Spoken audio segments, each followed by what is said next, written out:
An appreciation of the need not to use violence to pursue any purpose.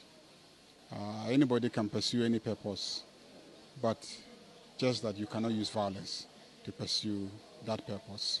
I think that when we come to that understanding, I believe we will have lasting peace in BAWKU. Not everybody will be satisfied, but security agencies, the Minister for the Interior, he argues that there's a reason why initially they proposed to start at 4 p.m. It is quite early,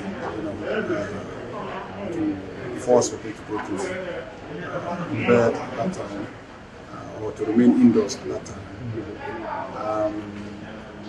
But he assures that it is for good reason and it's not going to last forever. It is to give opportunity for them to take charge of the situation and after that to loosen the situation. I mean, as a member of parliament, I'm naturally unhappy that my constituents are having to go indoors at 4 p.m. too early. The economy is already tight, and for people with businesses to have to close their shops. Because if you have to go in at 4 p.m., it means that you'll be closing your shop around 3 p.m.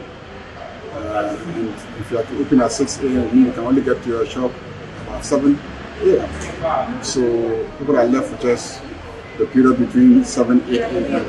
to 3 p.m. Even when you are selling 24 hours, you are still not able to break even. Not to talk about when it is shortened to less than 8 hours a day. So it definitely will have very negative repercussions on the economy of constituents. And so for that reason, I'm unhappy. But then you can't also second guess the security agencies when they make a judgment.